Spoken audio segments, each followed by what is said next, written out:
नमस्कार। आप सभी लोगों का स्वागत है आपके अपने YouTube चैनल विधि जागरण मंच में, जहां हम सभी विधि से संबंधित जो नई अपडेट्स होती हैं उनके संदर्भ में कुछ चर्चा पर चर्चा करते हैं। उसी क्रम में आज जो CRPC के अंदर कॉग्निजेबल ऑफेंस में पुलिस के पास इन्वेस्टिगेशन की पावर होती है, उसके संदर्भ में जो इलाहाबाद हाई कोर्ट की टिप्पणी है उसको लेकर के ये वीडियो है। लेकिन इससे पहले कि मैं वीडियो की विषय वस्तु को प्रारंभ करूं, आपसे निवेदन है कि अगर अभी आप चैनल पर नए हैं तो चैनल सब्सक्राइब कर लीजिए और जानकारी आगे तक पहुंचे इसके लिए वीडियो शेयर करिए और लाइक करिए। आइए बिना विलम्ब किए हुए वीडियो प्रारंभ करते हैं। दोस्तों, जैसा कि आप सभी लोगों को पता है कि जो CRPC है यानी कि the code of criminal procedure, जैसा कि उसके नाम से समझ में आता है कि एक प्रोसीजर है, किसके लिए है?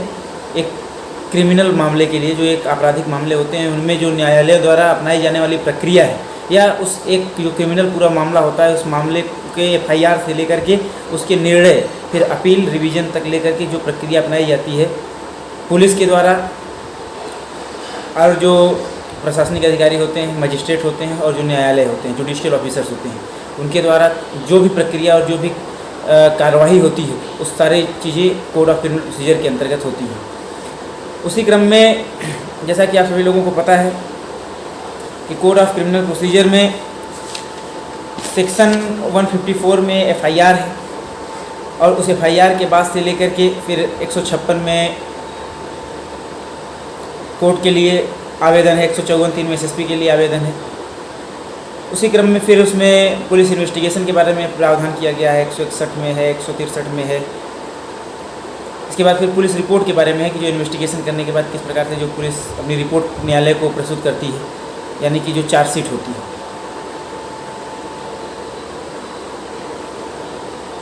उस चार्जशीट के संदर्भ में भी ये मामला है। तो एक याचिका थे सुबोध कुमार की याचिका यह थी कि एक क्रिमिनल मामला था, उस क्रिमिनल मामले में पुलिस ने न्यायालय में चार्जशीट दाखिल करने के बाद न्यायालय की अनुमति के बिना फर्दर इन्वेस्टिगेशन जो है वो जारी रखी थी।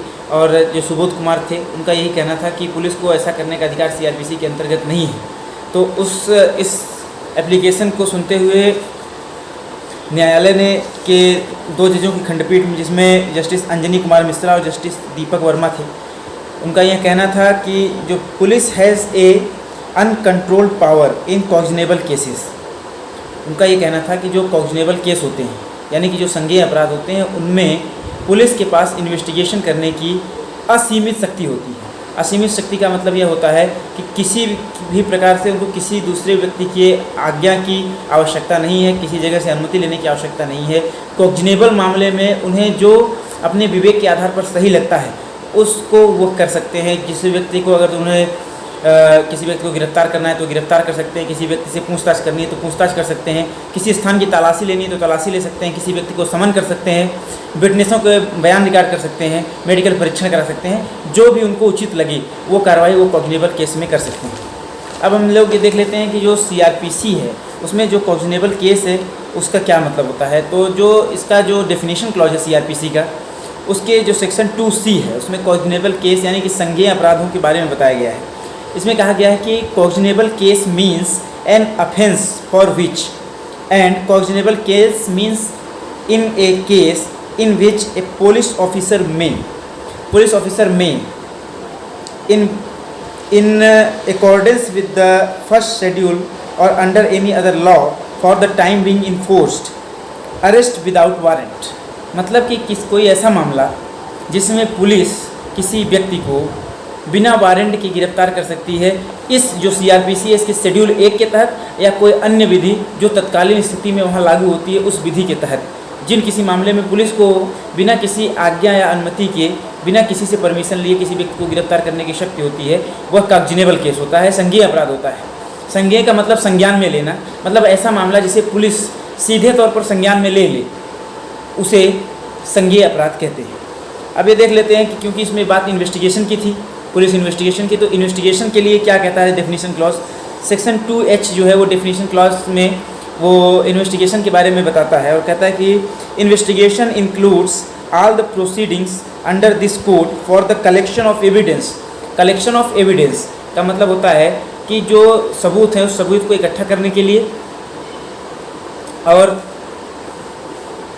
Conducted by A police officer, एक पुलिस अधिकारी के द्वारा जो कि किया जाता है सबूत को इकट्ठा करने के लिए, by any person other than, या पुलिस अधिकारी के अलावा कोई और व्यक्ति जो इस कार्य के लिए उस थाने के भार साधक अधिकारी द्वारा नियुक्त किया गया हो या न्यायालय द्वारा इस इन्वेस्टिगेशन के लिए नियुक्त किया गया हो, वह इन्वेस्टिगेशन करता है। किसके लिए? For the collection of evidence which is related to the case which was in the court और which was in the police station by the FIR और by the charge sheet of police और by the 156(3) of CRPC।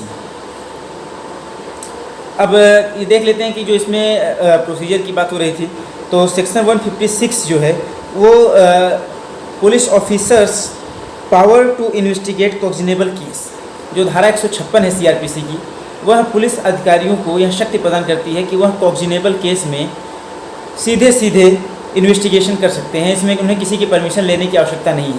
और जैसा कि मैंने आपको पहले बताया कि इन्वेस्टिगेशन किस स्तर तक कर सकते हैं और कैसे कर सकते हैं, तो जो उन्हें अपने विवेक के आधार पर सही लगे, जितना उनको सही लगे वो उतना कर सकते हैं, या किसी न्यायालय के द्वारा कहने के बाद भी वो ऐसा कर सकते हैं। लेकिन आवश्यक नहीं है कि कॉग्निजेबल केस में कोई न्यायालय या कोई मजिस्ट्रेट उनको इस बाबत अधिकृत करे कि आप ऐसा करिए तो ही वो ऐसा करें। वो अपनी विवेक के आधार पर भी कर सकते हैं। अगर उनको ऐसा लगता है कि इस व्यक्ति को गिरफ्तार न करने से तथ्य को, सबूतों को हानि हो सकती है, या पीड़ित व्यक्ति को कोई हानि हो सकती है, या कोई सबूत यह मिटा सकता है, तो उसको गिरफ्तार किया जा सकता है।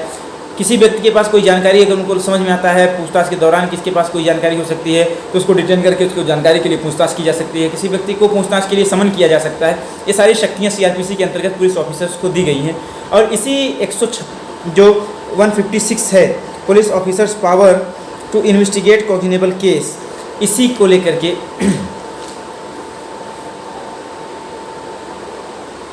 जो SC ने, इलाहाबाद SC ने सुबोध कुमार के मामले में ये कहा कि the police officers has unlimited power और uncontrolled power for the investigation in the cognizable case.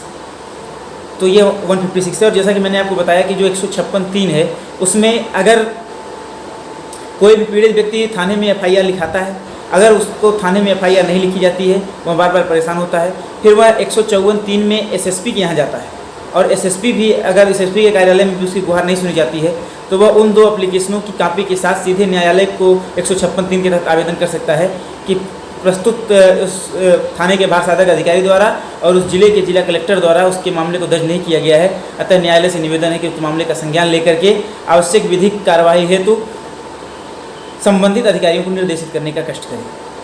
ऐसा 156(3) के अंतर्गत प्रावधान है। अब इसमें देखिए जो 156 में मामला, इसमें कहा गया है any officer in charge of a police station without the order of a magistrate, without the order of a magistrate investigate any cognizable case, किसी भी कॉग्निजेबल केस को इन्वेस्टिगेट कर सकता है, which a court having jurisdiction under the local area within the limit, उस local area में जो court का ज्यूरिसडिक्शन होता है उस क्षेत्र के अंतर्गत पुलिस ऑफिसर बिना किसी परमिशन के कॉग्निजेबल केस में इन्वेस्टिगेशन कर सकता है। Police do not do the re investigation without the permission of magistrate, police जो है वो री इन्वेस्टिगेशन बिना मजिस्ट्रेट के आदेश के नहीं करेगी। अगर उसको ऐसा लगता है कि किसी व्यक्ति का दोबारा से इन्वेस्टिगेशन करना किसी आवश्यक है इस मामले में, तो वह न्यायालय को इस बाबत जानकारी देगी और वह बताएगी कि इसका करना आवश्यक है। The police do not take the permission of magistrate in this matter, that's why the police investigation is contrary to legal jurisdiction and also the harassment of applicant. ये सुबोध कुमार ने अपनी याचिका में ऐसा लिखा था कि चूंकि जो ये कहा गया है कि police do not do the re investigation without the permission of magistrate, इन्होंने सुबोध कुमार ने कहा, और चूंकि इन्होंने ऐसा नहीं किया है, उन्होंने मजिस्ट्रेट की परमिशन के बिना री इन्वेस्टिगेशन कर लिया, तो कोर्ट का उसमें उन्होंने कहना था, जस्टिस अंजनी कुमार मिश्रा का, कि जो 156 के अंतर्गत प्रावधान दिए गए हैं उसमें पुलिस को अगर ऐसा लगता है कि किसी मामले में दोबारा से जांच करने की आवश्यकता है तो वह दोबारा से जांच कर सकते हैं, और उसके लिए आवश्यक नहीं है कि वह कोर्ट की परमिशन या संबंधित मजिस्ट्रेट की परमिशन ले, चाहे वो चार्जशीट हो गई हो या मामले की सुनवाई किसी भी चरण में हो, कोई फ़र्क नहीं पड़ता है। और वह ऐसा करने के बाद जो अनुपूरक, जो सप्लीमेंट्री चार्जशीट होती है, वह न्यायालय को प्रस्तुत करेंगे कि हमने दोबारा से इन्वेस्टिगेशन किया है और उसमें यह तथ्य सामने निकल के आया है, और तो न्यायालय से निवेदन है कि इसको भी उस चार्जशीट के साथ संलग्न करने की कृपा की जाए। ऐसा करना है। कानून में पुलिस को किसी संज्ञेय अपराध की विवेचना जारी रखने पर नहीं है कोई रोक। पुलिस स्वतः जारी रख सकती है विवेचना, और मौखिक या दस्तावेजी साक्ष्य मिलने पर वह पूरक आरोप पत्र कर सकती है दाखिल। ऐसा कोर्ट का कहना था। No proceeding of a police officer in any such case shall at any stage be called in question on the ground that the case was on which such officer was not empowered under this section to investigate। उन्होंने कहा कि जो police officer की proceeding है, जो उन्होंने जो कार्य किया है, जो इन्वेस्टिगेशन किया है, वो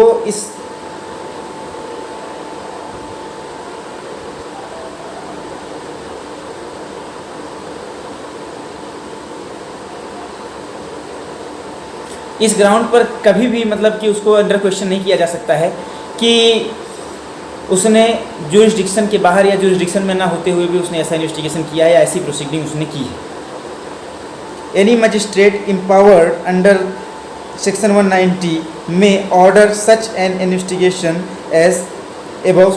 जैसा मैंने आपको बताया कि 156(3) में मजिस्ट्रेट भी ऐसा आदेश कर सकता है जब उसको सीधे एप्लीकेशन प्राप्त होती है, अगर 154(1) और 154(3) में बात नहीं बनती है तो। और इसके साथ सेक्शन 157 जो है सीआरपीसी का, वो प्रोसीजर फॉर इन्वेस्टिगेशन की बात करता है कि क्या प्रोसीजर जो है वह अपनाया जाएगा इन्वेस्टिगेशन के लिए। जो सेक्शन 161 है वो एग्जामिनेशन ऑफ विटनेसेस, जैसा कि मैंने आपको बताया कि इनकॉग्जिनेबल केसों में पुलिस के पास विटनेसेस के एग्जामिनेशन की भी पावर होती है, वो विटनेसेस का एग्जामिनेशन कर सकते हैं थाने में। 164 में recording of confession and statement, जो विटनेसेस हैं और जो पक्ष और विपक्ष हैं दोनों के कन्फेशन और स्टेटमेंट जो है उसमें रिकॉर्ड किए जा सकते हैं। 165 में सर्च बाई पुलिस ऑफिसर, जो सर्च की मेथड है, किस प्रकार से वो सर्च कर सकते हैं, क्या उसकी पद्धति है, उस सर्च की पद्धति को उसमें बताया गया है। जो 172 है वो डायरी ऑफ इन्वेस्टिगेशन प्रोसीजर, जो पूरी इन्वेस्टिगेशन प्रोसेस है उसकी एक डायरी पुलिस ऑफिसर जो इन्वेस्टिगेटिंग ऑफिसर होगा वो मेंटेन करेगा, वो 172 कहता है कि ऐसा उसको करना चाहिए।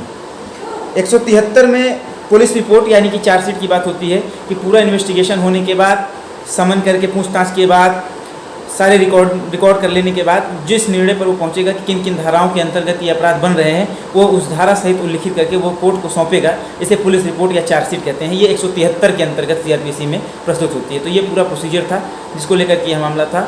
और अंत में यही है कि जस्टिस अंजनी कुमार मिश्रा और जस्टिस दीपक वर्मा ने इस मामले में यही स्पष्ट किया है कि पुलिस के पास कॉग्निजेबल केस में इन्वेस्टिगेशन की अनकंट्रोल्ड पावर है, अनलिमिटेड पावर है, और इसे किसी भी कीमत पर बाधित नहीं किया जा सकता है। और ऐसा करना न्याय की दृष्टि से भी सही नहीं है, क्योंकि जहाँ तक उनको लगता है कि लॉ के इन्फोर्स के लिए, सही इन्फोर्समेंट के लिए आवश्यक है, उनको करने के लिए स्वतंत्र होना ही चाहिए। आगे मिलेंगे फिर किसी अपडेट के साथ, तब तक के लिए हमें विदा करिए। नमस्कार।